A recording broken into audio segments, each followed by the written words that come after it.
زما خیال دا دی چې دې کې صرف قسمت قصوروار نه دی بلکې مونږه خپل پلانینګ نه دی کړی مونږ هم قصوروار یو. هغه څنګه مرفیلا دلته کو مونږه اپلای کو نو کو چېرې دی عبدالله ایمرجنسي فند جوړ کړی وي او هغه ایمرجنسي فند د 3 میاشتو یا د 6 میاشتو یا د کال لپاره جوړ کړی وي نو کو د اکسیډنټ شویم وي د 3 میاشتې په کټم پروت وي نو هغه ایمرجنسي فند نه بعد د کور اخراجات برابرېدل او دی په ټینشن او په قرضو کې نه راتلل. د خدای د پاره پښتنو سانونو پیژنئ ستاسو د پاره خو به ځان له پیغمبر نه راځي. اوس راځو دویم عدد ته نو د معاشي استحکام د پاره دویم عدد چې کوم دی هغه ایمرجنسي فند قایمول دی یعنی اسټابلیشمنٹ اف ایمرجنسي فند. کو تاسو خیال کړی وي کله کله مونږ په ټریفک کې انخلو نو مونږ بیا لاین بدل کو او بل لاین ته وړو چې دغه لاین خو روان دي نو موږ هم پکې روان یو چې لږ وخت تېر شي نو موږ هغه لاین کې هم انخلو هغه لاین هم بند شي او دا لومبې لاین هم بند شي. دا ولې زما خوږو کتونکو دا ځکه چې دلته یو قانون کار فرماوي او د هغه قانون لاندې دغه دویم لاین هم بند شي او هغه قانون ته موږ وایو مرفی لا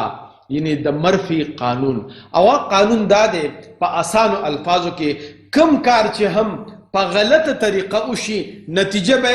غلطه راوځي. د مثال په توګه باندې عبدالله نامي یو کس دی او هغه نن دا فیصله وکړه چې زه به د معاشي ازادي حاصلولو زبردست منصوبه جوړوم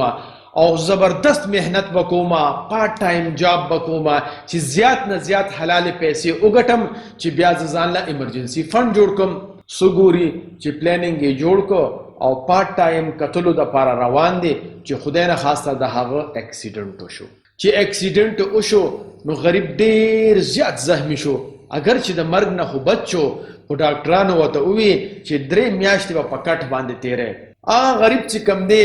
3 میاشتې په کټ تیرولې نو بیا چې کم ځای کې نوکرو هغې وله تنخوا هم نه ورکوله ځکه چې دی خو بیمار و نو چې تنخوا نه راتلله او دی په کټ باندې پروت دی نو غریب ډیر زیات د مشکلاتو سره مخ شو. کو تاسو سوچ کې دی وخت کې ټوله قصه مونږ په قسمت باندې ورواچو خو زما خیال دا دی چې دی کې صرف قسمت قصوروار نه دی بلکې مونږ خپل پلانینګ نه دی کړی مونږ هم قصوروار یو. هغه څنګه مرفیلا دلته کو مونږه اپلای کو نو کو چېرې دی عبدالله ایمرجنسي فند جوړ کړی وي او هغه ایمرجنسي فند د 3 میاشتو یا د 6 میاشتو یا د کال لپاره جوړ کړی وي نو کو د اکسیډنټ شویم وي د 3 میاشتې په کټم پروت وي نو هغه ایمرجنسي فند نه بعد د کور اخراجات برابرېدل او دی په ټینشن او په قرضو کې نه راتلل. نو مونږ دا وایو چې په غلط طریقې سره جون تیرولو د وجنه چې کله په مونږ باندې خدایي آفت راشي یا څه مصیبت راشي نو هغې کې زمونږ د منصوبه بندۍ د نشوالي د وجنه مونږ په ډبل مشکلاتو کې پروزو او اکثر بیا صرف او صرف ګیله د خدای پاک نه کوو. نو ځکه خو یو شاعر وایي په تدبیر چې د کوټې سورې بند نه کې دا تقدیر دی چې به دغه کوټه ساسي. اوس کو تاسو لږ غوندې سوچو کې کو عبدالله د مخکې نه د 3 میاشتو فند جمع کړی وي نو چې دی 3 میاشتې په کټ باندې پروت وي نو دی به پریشانه و تاسو راته ووایئ او که لا بیا د 5-6 میاشتې یا د کال فند جمع کړی وي نو بیا به پریشانه و بیا به د خدای پاک نه ګیلې کورې بیا به د قسمت نه ګیلې کولې او که به یې نه کولې. تاسو په خپله سوچو کې او فیصله هم په خپله وکړئ. اوس زمونږ په ذهن کې دا یو سوال راځي چې زمونږ آمدني خو ډېره زیاته نه ده نو مونږ به ایمرجنسي فند څنګه جوړو. نو د دې جواب دا دی چې جیمرون یو امریکنی لیکوال دی چې په معاشي ازادۍ باندې هغه ډېر زیات کار کړی دی. نو هغه وایي چې تاسو څونه هم ګټه کوئ هغه تاسو په 2 حصو کې تقسیم کړئ او یا فیصد نه خپل اخراجات چلوئ او دا 10% چې کوم دی تاسو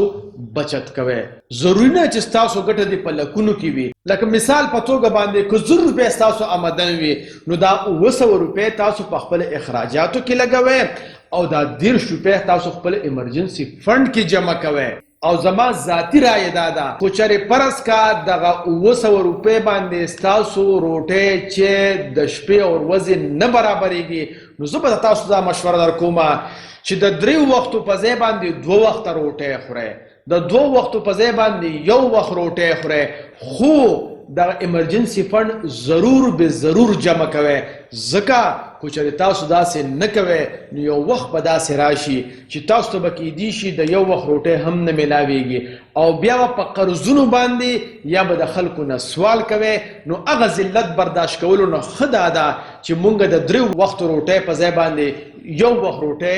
جمع کو هغه په ایمرجنسی فند کې واچو او 2 وخت په خپله روټۍ خورو او دغه شانتې تاسو چې دا 10% کله جمع شي نو دا به بغیر سود انویسټمنټ سرټیفیکیټ په میزان بانکس کې هم ملاویږي او دې نه علاوه تاسو چې دغه جمع کې نو یو بل ځای کې هم انویسټ کولی شئ خو ګورې په انویسټمنټ کې به تاسو ډېر زیات خیال ساتئ نو خلاصه دا شوه چې د معاشي ازادۍ حاصلولو دپاره به 2م عادت ایمرجنسی فند جوړولو عادت خپلول دي زما تاسو دا خواسته چې پوره توجه سره د کتاب دا خلاصه ضرور وګورئ او چې تاسو غواړئ چې زموږ دا کوشش یعنی کتاب لوستل او بیا خلکو ته د ویډیو په شکل کې رسول ستاسو خوښ وي نو زه به تاسو ته یو خواست کوم چې په خپله هم دا ویډیوز ګورئ او خپل شاګردانو رشتہ دارو سره هم شریک کوئ دوستانو سره هم شریک کوئ چې هغې ته هم پیدا کیږي او کله هم چې ستاسو په ذهن کې څه سوال راځي که هغه د معاشي استحکام حوالې سره وي یا هغه د پرسنل یعنې ذاتي ډیولپمنټ حوالې سره وي نو ما نه په واتساپ باندې هم پوښتنه کولی شئ او په کمنټس کې هم لیکلی شئ د خدای دپاره پښتنو سانونه وپېژنئ ستاسو دپاره خو به ځان له پیغمبر نه راځي